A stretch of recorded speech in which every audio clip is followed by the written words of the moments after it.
Hello guys, আর একটা mini ব্লগে তোমাদের সবাইকে স্বাগত। আর সবাইকে জানাচ্ছি গুড মর্নিং। আজ মর্নিং থেকে ভিডিওটা স্টার্ট করছি।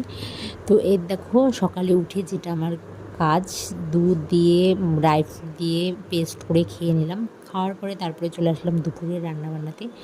রান্না করে খেয়েও নিলাম। তারপরে চলে এসেছি বাড়িতে। কীর্তি বুড়ি রাত্রেবেলায় টর্চ নিয়ে কীর্তি বুড়ি এসেছে। আমি ওকে বললাম যে রাস্তায় তো আলো আছে, তুই তাও টর্চ নিয়ে আসছিস কেন? বলে কি, টর্চ নিলে ভূত আসবে না, তার জন্য আমি টর্চটা নিয়েছি। যাই হোক, বাচ্চা মানুষের মন, যাই হোক, নতুন টর্চ এনেছে দেখেই নিয়ে আসছে।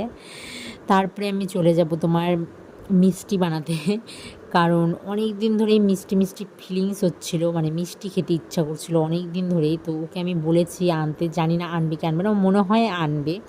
তারপরে আমি চলে এসেছি মিষ্টি বানাতে, একটু ময়দা দিয়েছি। আর পুরো ভিডিওটা তোমরা যদি দেখতে চাও তাহলে ডেস্ক্রিপশন